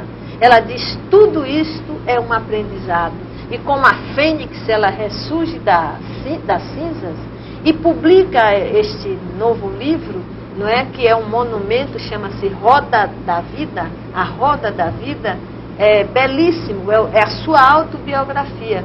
Nós todos não somos vítimas, é isso que a gente precisa entender pessoalmente. Agora eu posso tornar público. Eu passei por uma experiência muito interessante também. Nós criamos aqui em Salvador um espaço com a proposta holística, de um paradigma desse avanço da ciência holístico. E alugamos uma casa, fazíamos um trabalho enorme, inclusive ligado a uma determinada faculdade aqui, porque os estudantes participavam demais desse trabalho e eles deixavam de usar drogas. Muitas pessoas com as experiências transpessoais, de meditação, de autoconhecimento, de contato, de vivência consigo mesma, essa experiência do espírito que nós somos, elas deixavam as drogas para dizer assim, a viagem que eu faço é muito mais interessante, mais significativa do que qualquer coisa com o uso de drogas. Resultado, nós começamos a receber muitas ameaças. E essas ameaças se concretizaram justamente no carnaval. Nos convidaram tanto, mas eu quero dizer que a ajuda espiritual, a presença espiritual, olha só, querido telespectador, nós fomos convidadas para passar o carnaval na ilha de Itaparica. A ilha de Itaparica, os que são fora de Salvador, é um lugar paradisíaco, é um lugar maravilhoso. Uma pessoa espírita disse, Ruth, a nossa casa vai ficar vazia, vamos convidar outras pessoas, nós vamos fazer o culto do Evangelho, e fomos. Fomos na sexta-feira. No domingo estávamos de volta, porque a casa onde funcionava esse trabalho foi assaltada, foi arrebentada. As pessoas que ameaçavam concretizaram sua ameaça. E depois eu não podia chegar lá, porque eles vigiavam, sabiam, tive que me mudar, repor esquadrias e queimavam de novo, mas recebi muita ajuda. E vocês vejam a ajuda espiritual. Eu quero dizer, qualquer movimento que a gente faça em benefício da elevação do próximo, ninguém está à toa e nem sozinho. Aliás, sem nenhuma comparação, longe de comparação, mas são os próprios santos da Igreja Católica que dão exemplos a todos nós, muitos deles. O próprio João da Cruz, como ele foi ajudado, não é? Então, é natural que qualquer movimento, como um programa como esse, viu, Alamar, que você beneficia tanta gente, ajuda pessoas a não abortarem, ajuda pessoas a se libertarem das obsessões, ajuda a união entre todos nós que somos cristãos e não cristãos. Eu assisti Severino aqui com o judeu aqui presente, e como ele foi fraterno, deu esse testemunho, nós somos uma só humanidade. A verdade é essa, no planeta Terra todo, irmãos das humanidades que Deus criou por esse universo em fora. Então, eu não me senti como vítima. O importante é aprender todas as lições. E é muito natural, qualquer movimento, a gente liga o outro lado também, o chamado lado negativo. Eu pergunto, você tem muita experiência nesse sentido, mas você também, né, Dinólia? Como é que você vem levando quando essas críticas ou muitas vezes agressões acontecem? O que é que elas significam como experiência na sua vida? Elas significam, assim, grandes desafios, né? E como nós colocamos no início, nós tentamos nos comportar da melhor maneira possível dentro do Evangelho, né? Naquela primeira pergunta que eu fiz aqui no início, em meus passos que faria Jesus, não nos querendo comparar a Jesus, mas apenas seguir o seu exemplo dentro das nossas possibilidades, né, de evolução. Quando nós desempenhamos algum trabalho assim, que chama a atenção, é natural que nós tenhamos um retorno negativo. Mas a gente também tem um retorno muito positivo, né? Porque recebemos muita amorosidade das pessoas, muita solidariedade. As pessoas estão sempre dizendo, olha, nós estamos com você, nós vamos querer nos inserir no trabalho, nós vamos estar coerentes. Por exemplo, agora, hoje mesmo, aliás, ontem, saíram daqui mais de 5 ônibus de jovens, 6 ônibus de jovens que foram para a confraternização de juventudes espíritas da Bahia, na cidade de Itabuna. Então, esses jovens todos, é como se fossem assim, os nossos filhos, que saíram da cidade de Salvador, do Carnaval, para se confraternizarem com outros jovens do interior, lá em Itabuna, com a abertura ontem do nosso querido Divaldo Pereira Franco, já soube que foi uma maravilha lá em Itabuna. Então, essas coisas são gratificantes. E nós sempre estamos tentando nos reformar, no sentido de acolher tanto as coisas, entre aspas, positivas, quanto aquelas que nós vamos chamar de desafios, segundo a própria colocação de Ruth, como aquelas que nos elevam, quanto aquelas que nos animam. Então, nós estamos aqui para isso. As coisas que nos aparecem são aquelas que nós merecemos. Tem uma mensagem de Emmanuel que diz que nós temos o vizinho que merecemos, o irmão que merecemos, o pai que merecemos, o professor que merecemos e por aí vai. Então, tudo o que acontece conosco, naturalmente, nós estamos inseridos nesse processo, dentro do merecimento. É a CONGEB, né? Confraternização de Juventudes Espíritas da Bahia, a 20ª, e no ano 2000. Começou ontem, Começou ontem à noite. E o jovem do interior da Bahia que quiser se deslocar até Itabuna, ainda dá tempo? Dá, é só comunicar com o pessoal lá, com a Ademar. Tem um telefone, Dinória? Você tem uma forma? Batista, eu não tenho um telefone aqui agora, né? Dê o seu telefone. Mas quem quiser ainda chegar até lá, liga para o nosso telefone. Ainda dá tempo de chegar até Itabuna. 245-7066. A faculdade ofereceu todo o seu espaço.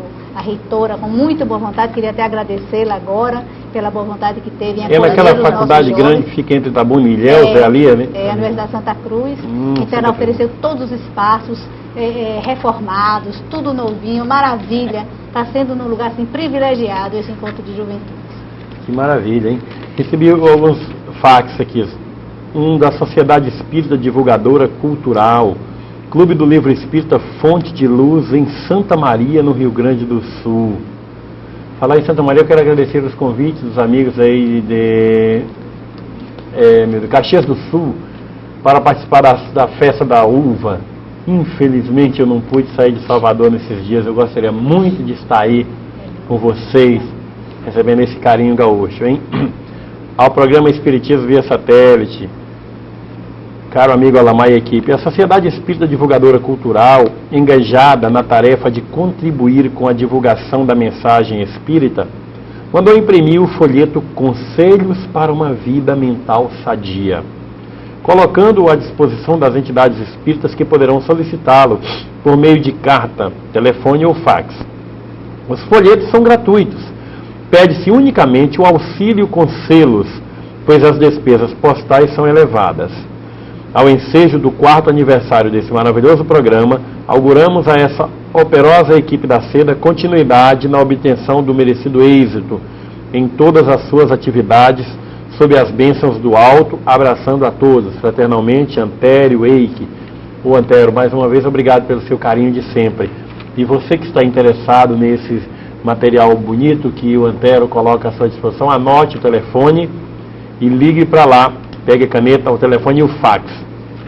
É 055 55 é o DDD de lá, 221-1762 é o telefone e o fax 221-7967. 221-7967, o DDD é 55. Telefone 221-1762 e o fax 221-7967. Você passa aí para o Rio Grande do Sul, para Santa Maria, e o Antero vai mandar o material para vocês. Outro fax também, parabéns pelo programa e participantes. Sugestão, tive a oportunidade de ler Viajantes Histórias que o Tempo Conta, da doutora Maria Teodoro R. Guimarães, presidente da Sociedade Brasileira de Terapia de Vidas Passadas, prefaciada por Dr. Hernani Guimarães Andrade. Para mim, eu não conheço o livro, mas já que é prefaciado pelo meu tio querido Hernani Guimarães Andrade, que não perde um programa nosso, beijão, meu tio querido, te adoro, por estar aí em Bauru com fé em Deus, fazendo uma visita a qualquer momento para te ver. Livro importantíssimo para casos de fobias, depressões, etc. Essa doutora é uma das pessoas mais inteligentes do Brasil. Assina Marco Túlio Mendes, Rio de Janeiro. Observação: não estou ganhando nada com isso, só divulgando o que é bom. Quer fazer uma observação, Ruth? Quero sim, faço questão. A doutora Maria Teodora, realmente, Maria Teodora Guimarães, eu tenho o prazer de conhecê-la há muitos anos, é uma pessoa extraordinária, uma psiquiatra e pioneira na psiquiatria com a TVP. É mesmo. Há um caso registrado, um dos casos, de um rapaz que se tornou um esquizofrênico, teve um transtorno, esse transtorno mental, caracterizado como esquizofrenia hebefrênica, isto é, quando ele era adolescente. 16 anos a 28 anos de idade, considerado esquizofrênico. Com o tratamento da TVP, ele realmente tem uma cura, tornou-se bancário, casou-se, constituiu uma família. Esse trabalho da TVP ligado aos transtornos mentais, basicamente a questão psiquiátrica das doenças mentais, doutora Maria Teodora é uma pioneira mundial. Então vale a pena ler o seu livro, como também já tem o livro de Elane De Luca, de São Paulo, que é muito bom, além de outro livro sobre TVP, o livro do Morris Netterton, pessoas abnegadas, não é? Pioneiras, trabalhadoras, corajosas. A doutora Teodora, além de colaborar com hoje o que é a BEP-TVP, ela também criou a SBTVP, Sociedade Brasileira de Terapia de Vidas Passadas, em Campinas, São Paulo. Ah, o Hernani me falou, houve um congresso, um encontro lá, não houve um congresso. Jorge Andréa esteve lá, me falou. Dr. Morris Netterton esteve também. Dr. Morris Netterton esteve lá também? Esteve. Júlio Pérez, que realiza uma pesquisa muito importante pelo INTVP, Instituto Nacional de Terapia de Vivências Passadas, e todo um trabalho da BEP-TVP, Associação Brasileira de Estudos e Pesquisas de Terapia de Vidas Passadas. O Júlio Pérez realiza no INTVP um trabalho sobre as frequências cerebrais e os indivíduos em nível de regressão.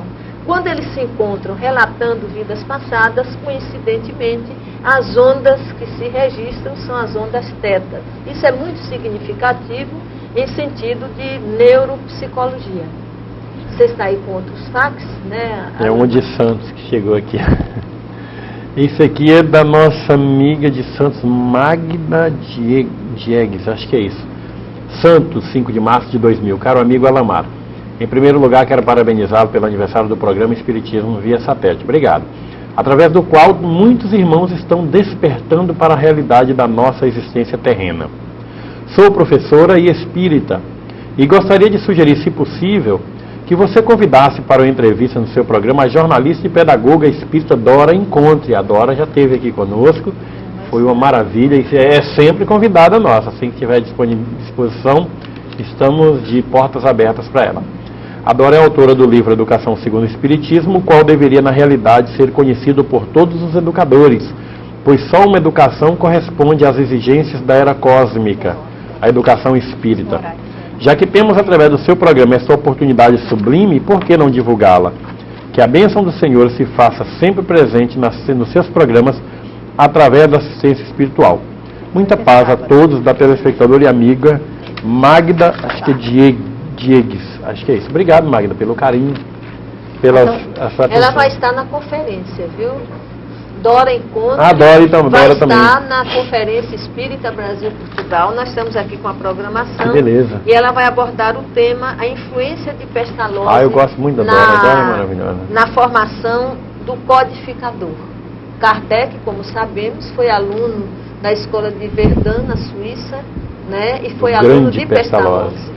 E eu tenho uma admiração enorme por Pestalozzi também. Tão extraordinário, Kardec, que ainda adolescente, Pestalozzi confiava a direção do Instituto a ele, né, quando viajava, né? nas suas ausências. Kardec precisava ser mais conhecido, né? Como, infelizmente, problema religioso é sério, né? Homens tão maravilhosos como ele não consta, era para constar de todas as principais enciclopédias, né? Não fosse uma ordem que aconteceu na França, por determinação da igreja praticamente, para que tirasse o nome do professor Rivaio de todas as enciclopédias. Mas o nome dele estava previsto, constava como um dos grandes educadores do mundo, não somente da França, né? Mas estão resgatando isso, viu? Saiu no Reformador de março, uma pessoa que está muito interessada em pesquisar, né? Inclusive com documentos originais da França, toda a vida de Rivail. Do professor Rivail, né? Não vamos nem dizer de Allan Kardec, porque antes então, de ser Allan Kardec ele já era gigantesco, já era grande. Inclusive né? O próprio nome que está em dúvida, quem é que vem primeiro, a gente chama a hipótese de Leão Denis da Rivail, era antes, um dos sobrenomes. Hipólite foi o nome de batismo, né? O nome dele mesmo então, é Denizar. Tem uma série de incoerências, né, em alguns documentos, né? E o pessoal está pesquisando. Saiu uma revista interessante na revista Reformador, um artigo interessante sobre isso. O pessoal está se aprofundando, inclusive nas revistas espíritas antigas, né? A referência que ele faz, eu achei uma referência interessante, que é onde ele diz que ele não viveu em Lyon, ele nasceu em Lyon, né? Mas ele não viveu lá. Diz que na época os pais estavam fazendo uma temporada em Lyon, ele nasceu lá. Então tem assim, uma série de coisas que eles estão esclarecendo. Achei interessante, e o rapaz promete que vai continuar as pesquisas e vai cada vez mais divulgando a vida de Allan Kardec. Que beleza. Olha um fax aqui de alguém pedindo ajuda sua, Ruth, do Edivaldo, de Três Lagoas, Minas Gerais. Eu gostaria que, se fosse possível, pedisse ajuda da nossa amiga, doutora Ruth Brasil. Tenho encontrado problemas na área psíquica que têm me trazido problemas sérios no meu cotidiano. Estou tentando ser espírita e sei que vou conseguir. Gostaria que ela me ajudasse. Os espíritas dizem ser eclosão mediúnica. Os psiquiatras dizem ser síndrome de pânico. Me ajude, Ruth, pois vejo confiança no seu semblante, cara amiga. Muito prazer. Edivaldo. Edivaldo, e vamos fazer o possível neste momento. A síndrome de pânico existe também. Agora, os fenômenos mediúnicos também são confundidos na nosologia psiquiátrica. Se você precisar de uma ajuda psiquiátrica, sem preconceito, porque quando se pensa assim, psiquiatra já é o extremo. O psiquiatra é um médico especialista nos transtornos emocionais e psíquicos, no que se diz respeito a uma ajuda por medicamentos. Se possível, um médico também que tenha no seu repertório de tratamento a homeopatia, a fitoterapia, isso tudo lhe ajuda. Caro amigo Edivaldo, a mediunidade não é doença, mas de modo geral, quando há uma espécie de uma eclosão, um despertar da nossa consciência para os fenômenos mediúnicos, nós, os médios, ficamos muito sensíveis, ficamos abertos, ficamos com uma porta aberta, recebendo muitas influências. Nós também tivemos um princípio com relação à mediunidade, eu quero lhe partilhar essa experiência. A minha felicidade pessoal é que eu já era espírita, mas ela veio de uma forma contundente, no sentido de acessar duas dimensões. Leia, estude, procure pessoas amigas, procure um bom médico, se for o caso, para lhe ajudar. Se divirta também, busque o lazer, busque o exercício físico. Em realidade, este é o momento, aparentemente, de crise, ou quem sabe, uma crise, pois toda crise é uma crise de mudança. Para quê? Para você poder melhorar sua vida, melhorar a qualidade de vida. Se você é um médium, Médium, em latim, significa o intermediário. O intermediário entre a espiritualidade e as necessidades humanas aqui na Terra. Que Deus lhe abençoe, siga em frente, leia o Evangelho segundo o Espiritismo, estude o livro dos médiuns, aprenda a reconhecer que você é um médium natural, pode se tornar um médium facultativo. O que caracteriza o médium facultativo? É o indivíduo, como Kardec ensina, já desenvolvido, já consciente, já com a mediunidade educada, a serviço dos espíritos bons. Quero lhe dizer que a mediunidade é uma verdadeira bênção de Deus. São os dons que Paulo de Tarso falava nas suas epístolas, os dons espirituais, que hoje a Igreja Católica também retoma no seu movimento carismático como os dons. E sobre a mediunidade, quero deixar algo que se conta. Duas coisas. Dá, Alamar, um tempinho? Ainda Pode. dá? Bem, quero relatar o seguinte, sobre Dr. Bezerra de Menezes, 100 anos de desencarnado, o apóstolo do movimento da unificação no Brasil. Dr. Bezerra, quando desencarnou, o viu, estava repousando, vamos dizer assim, no mundo espiritual e ouviu vozes e mais vozes. E ele foi convidado para ver de onde vinham essas vozes. Doutor Bezerra. E eram centenas de milhares de espíritos desencarnados que estavam agradecendo a ele pelas mediúnicas, pela libertação que esses espíritos tiveram durante o programa da mediunidade abençoada, coordenada pelo Dr. Bezerra de Menezes. Dr. Bezerra de Menezes contou a Divaldo Franco, em espírito, que o momento mais gratificante da sua desencarnação foi justamente quando ele reconheceu a mediunidade como uma ponte de luz entre as necessidades humanas e a misericórdia de Deus. Ainda sobre Dr. Bezerra, aquilo que eu prometi, que eu contaria a vocês, é o seguinte: no ano de 1950, 50 anos após a sua desencarnação, houve um momento de despedida no mundo espiritual. Dr. Bezerra de Menezes, pela sua evolução, ele já não estaria ligado à psicosfera da Terra, já podia ir para mundos melhores, mundos mais felizes do que a Terra. E neste momento de despedida, está lá presente, entre outros, Francisco Cândido Xavier, a quem prestamos uma homenagem mais uma vez, em espírito, por força do desdobramento mediúnico. E nesse momento em que há uma despedida geral, ele pede, ele implora a Maria Santíssima. Dr. Bezerra de Menezes é um espírito ligado à falange de Maria Santíssima. E ele pede para permanecer na terra, não ser deslocado para mundos mais felizes, especialmente enquanto houvessem dores e lágrimas no Brasil. Ele queria estar presente, ajudando as pessoas. Isso é comovedor. 50 anos depois, Dr. Bezerra de Menezes está ajudando a todos nós, socorrendo, coordenando enorme falange espiritual.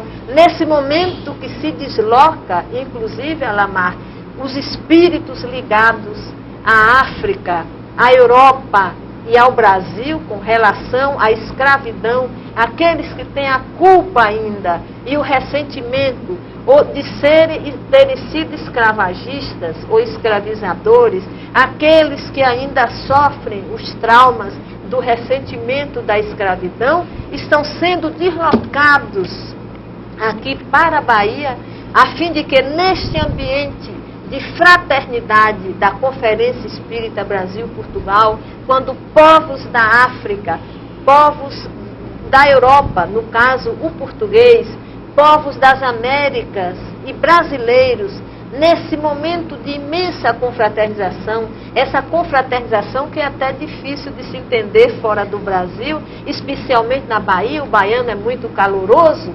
Então, nesse instante, nesse clima de fraternidade, nós forneceremos vamos dizer assim, toda a ectoplasmia numa qualidade vibratória, para que esses espíritos superiores, coordenados por Dr. Adolfo Bezerra de Menezes, ajudem a libertação desses imensos grupos que precisam desse instante. Vocês vejam que o trabalho da evolução é um trabalho de parceria entre nós encarnados e os desencarnados. Nós, os filhos de Deus, trabalhando juntos como você está trabalhando. Mas, Alamar, quais foram os momentos mais gratificantes durante as entrevistas? Fale sobre os entrevistadores que você fez, que você trouxe para cá. Você deu chance ao Brasil todo e alguns lugares do exterior a conhecer muita gente, Alamar, através do Espiritismo via satélite. Quais foram os momentos mais gratificantes com esses entrevistadores, ou até fatos curiosos também? O que você descobriu aqui? Conte pra gente esse segredo. O mais gratificante é exatamente a possibilidade que nós temos de poder mostrar o Espiritismo com simplicidade, como a doutrina verdadeiramente é. Os expositores mostram, olha aqui, olha, é um beijo, dá um beijo, tá bom, deu um beijo, já deu um beijo, tá bom, meu filhinho. Então é dos espíritos, dos nossos expositores, poder transmitir todos os aspectos da doutrina espírita, você como psicóloga, falando sobre a psicologia sob a ótica espírita, o Peixinho como médico, também falando sobre a medicina sob a ótica espírita e como psicólogo também que ele é, o Carlos Bernardo também como advogado, como jurista, como estudioso, como pesquisador da profundidade da doutrina espírita, um homem que tem um conhecimento extraordinário das obras básicas, da base mais sólida da doutrina. E, enfim, o Medrado, Divaldo como médium. Aliás, eu quero até abrir um parênteses, já que você citou o Dr. Bezerra de Menezes, lembrar aos telespectadores, vários telespectadores ligam para cá questionando sobre esse negócio que o Dr. Bezerra não vai trabalhar mais, não está mais trabalhando no ano 2000, aquela história de 50 anos, e dos 100 anos, né? Divaldo deixou muito claro aqui, no programa do dia 21 de dezembro, que onde ele participou com o Medrado, que o Dr. Bezerra continua trabalhando, vai continuar trabalhando, e as pessoas não se preocupem com isso, não. Não se preocupem que ele continua aquele servidor de sempre, equilibrado, orientador, sempre, nunca impondo os seus ensinamentos para ninguém, mas colocando para que as pessoas pensem, reflitam e elas mesmas determinem para se os ensinamentos são válidos ou não.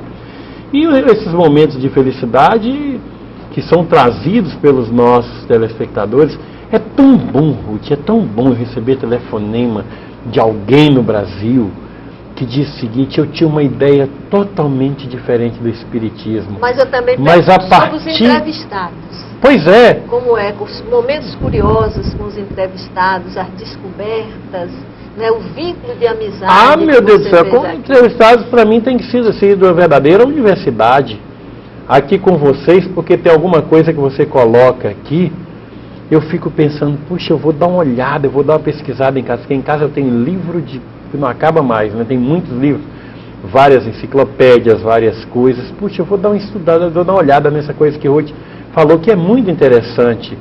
Ah, eu tenho aprendido demais, não é só o telespectador não, vocês pensam que são só vocês? Eu também tenho aprendido muito, muito, muito, porque eu sou chato para pesquisa, viu, Ruth? Eu adoro pesquisar.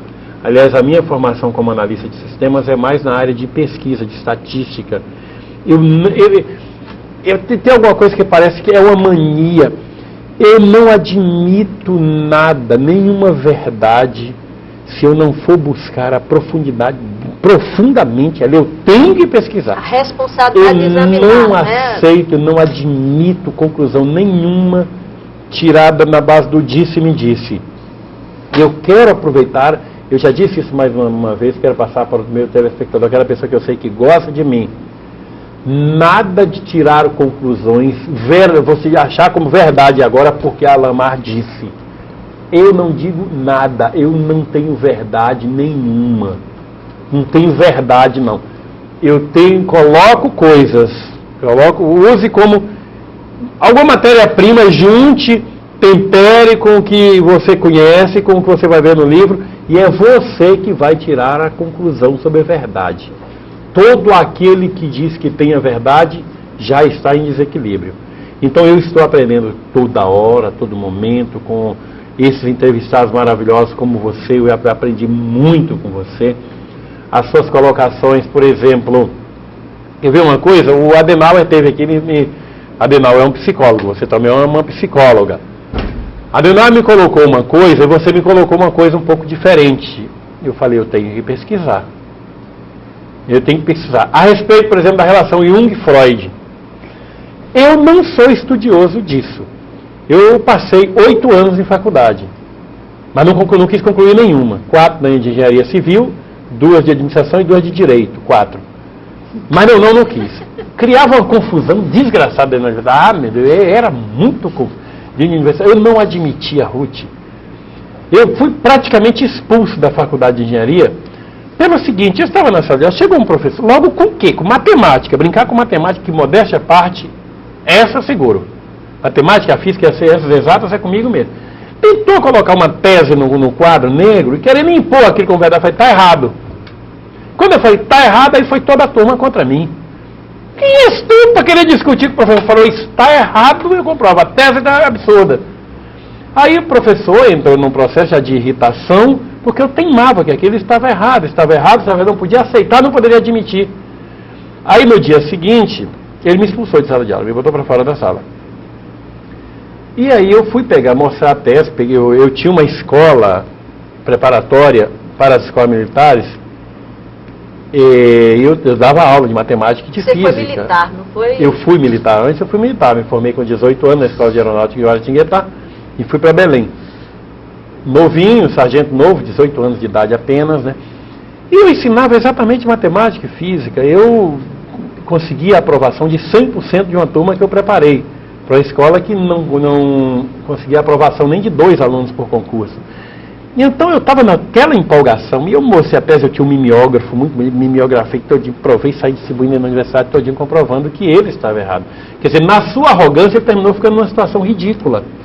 E o reitor da universidade, na época, se deixou levar por autoridade do professor que pegou ele, e pronto, eu cheguei lá como um moleque, quando depois que eu mostrei que estava aí, pronto, falei, não adianta, eu não vou ficar em uma universidade onde o pessoal se acha o máximo e não se abre para o diálogo, não tem respeito às buscas dos outros. Eu sempre procurei buscar.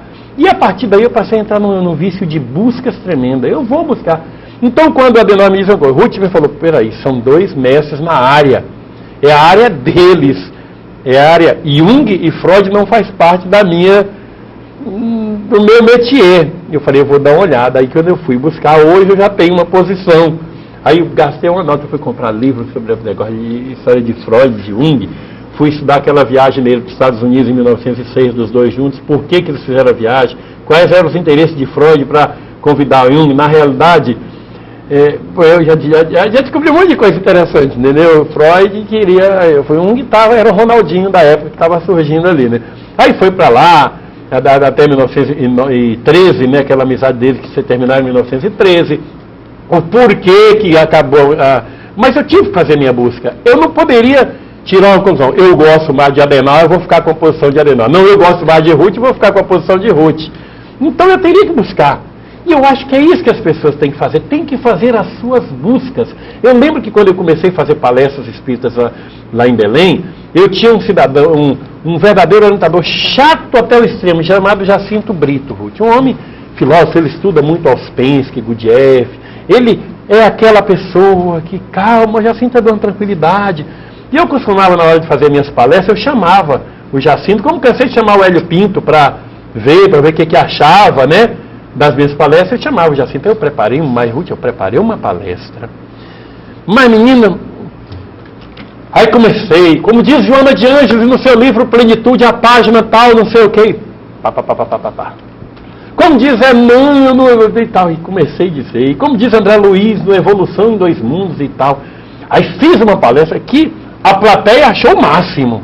Achou o máximo, que eu dei ali um exibicionismo cultural extraordinário. Esse homem tem uma cultura espírita. Olha como ele cita Joana. Fui buscar até Leon Denis. Foi uma palestra extraordinária, né? E eu falei, Jacinto vai adorar. Ele estava lá atrás, no final, com aquela barriga enorme dele, né?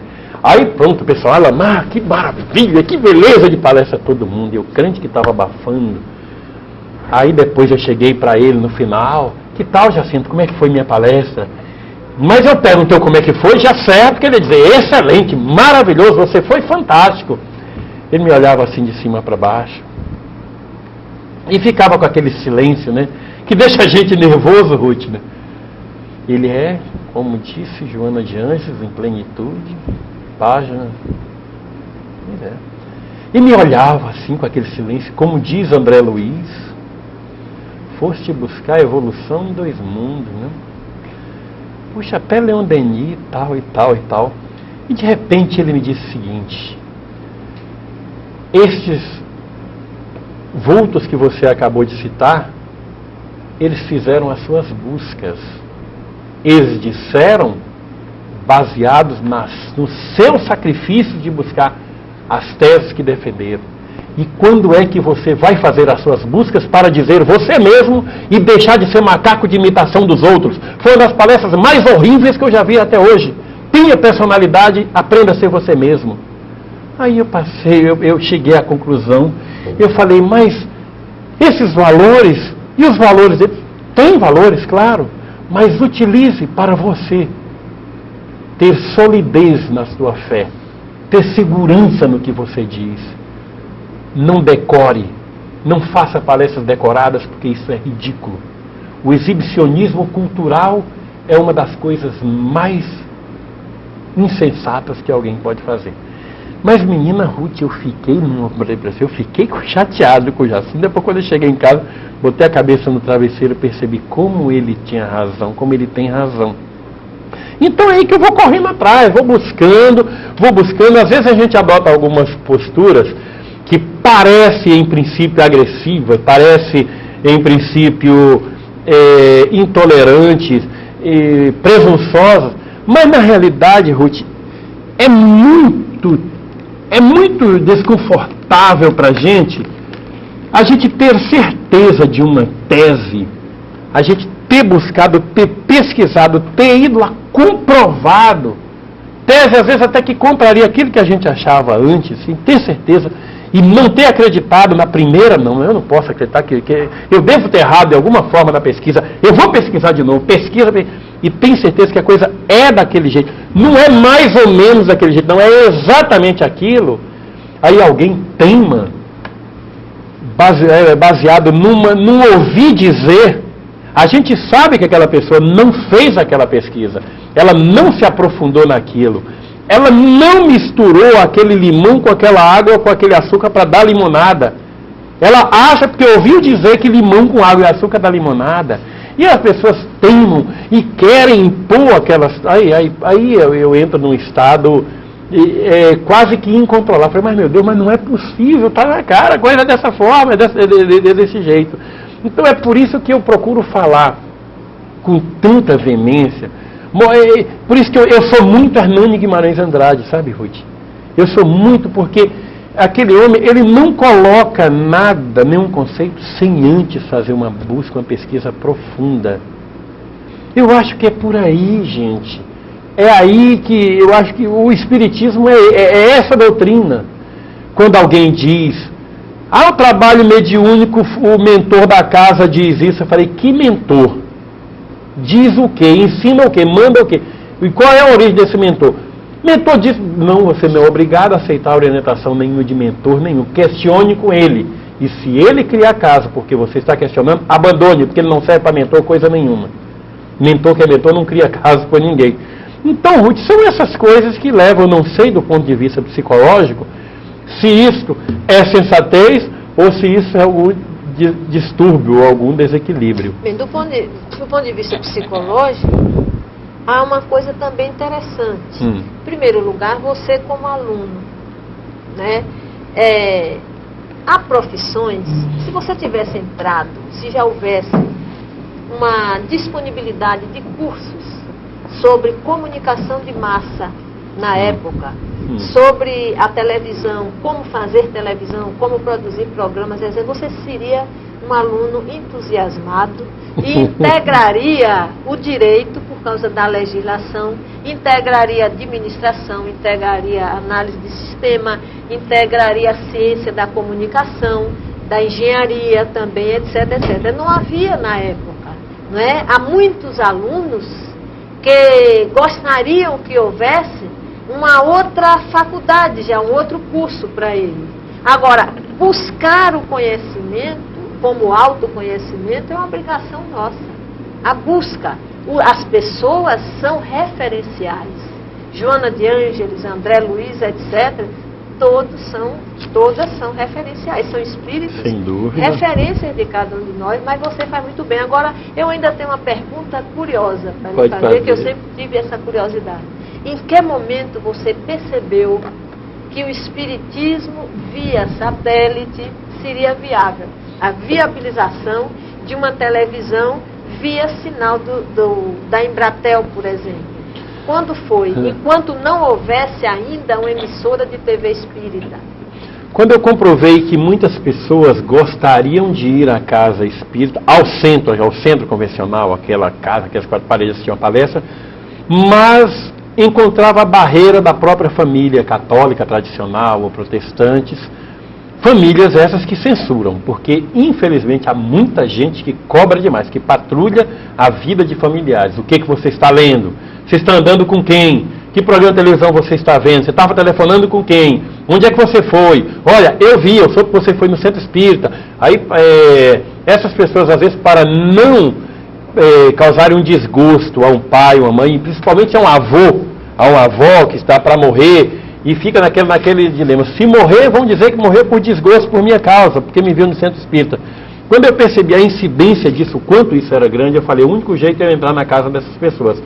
Porque com a televisão, com a onda de televisão no quarto, televisão na sala, televisão na cozinha, televisão até no quarto da empregada, muitos jovens, muitas pessoas têm televisão no seu próprio quarto e passam a chave e ligam a sua televisão e ninguém sabe o que está assistindo dentro. E não deu outra coisa.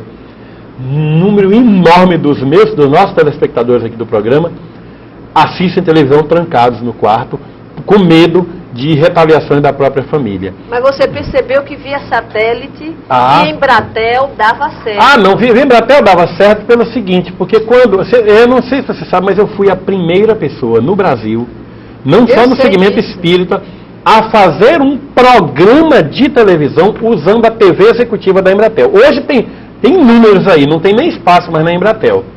Não tem espaço. Hoje está todo mundo usando a TV executiva para isso. Mas a TV executiva da Embratel não era para isso, não. Era para outra coisa. Isso. Era uma TV executiva para reuniões técnicas de bancos que queriam fazer reuniões, circuito fechado, não aberto como está esse. Era um sinal totalmente codificado. Entendeu? Se o Bradesco, por exemplo, quisesse fazer uma reunião com os seus gerentes do Brasil inteiro, fazer uma reunião lá em São Paulo, em Osasco, e as pessoas iam para os auditórios da Embratel. É essa a finalidade da TV executiva. Então eu abri isso porque eu já vislumbrava o sucesso que iria ser essa questão de antenas parabólicas no Brasil. A possibilidade que isso seria viável, a viabilidade, espiritismo via satélite, de uma proposta da Embratel que seria facilitar justamente o encontro dos executivos de outros segmentos no Brasil inteiro, como circuito fechado de televisão, e você conseguir abrir. É isso que eu quero saber. Exato. Do ponto de vista técnico, eu já tinha um bom relacionamento com a Embratel. Como homem de televisão, que eu sempre fui, que eu fui no Pará, como diretor de televisão, usava a Embratel, porque a televisão normalmente já usa. E como homem da área de informática, eu usava a Embratel, porque a Embratel é extremamente ligada à informática. Ela está sempre, ela é uma empresa de computadores, ela é tudo isso.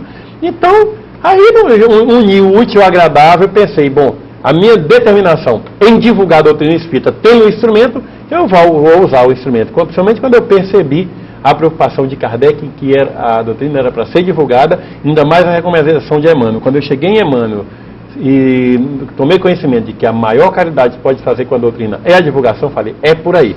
Eu já distribuía comida para pobre, para mais de 10 anos em Belém, diariamente alimentando uma média de 100 pessoas, entre mendigos, prostitutas, meninas de rua, diariamente. Com a minha família, a gente já fazia esse trabalho em Belém. Falei, não, mas a divulgação boa, a caridade maior vai ser a divulgação. Mas nós estamos chegando ao final, 11h59. Agora, tchau de vocês.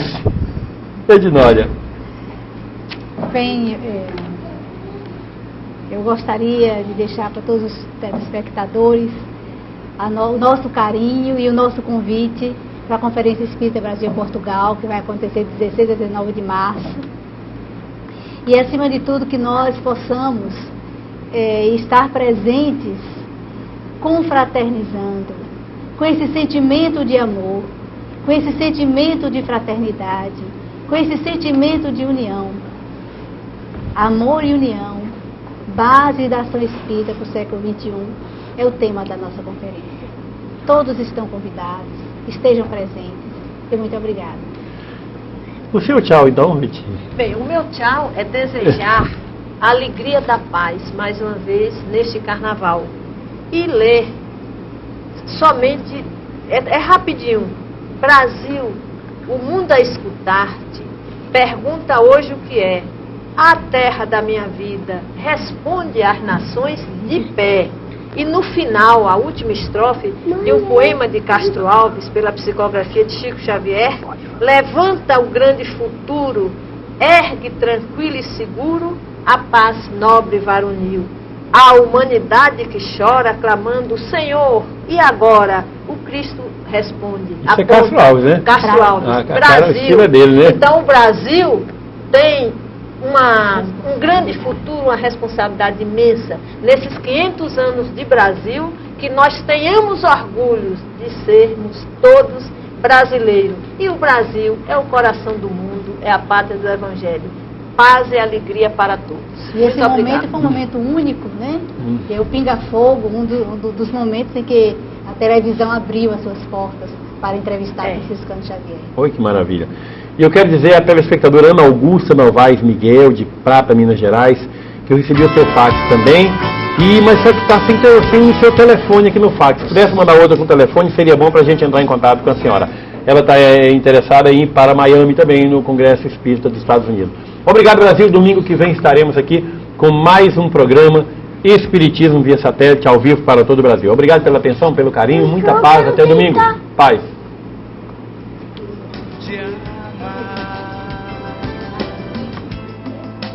Caminhando entre as flores e o mar, cabelo ao vento, um jeito de amar. Deixa o amor do Cristo te levar. Na luz do bem vamos semear. Deixa o amor do Cristo te levar. Na luz do bem vamos semear. Consolando lágrimas de dor, meigo Rabi, presença de amor, consolando lágrimas de dor,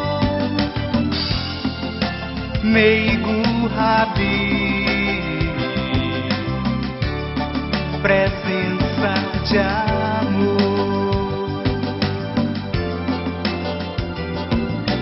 Deixa o amor do Cristo te levar.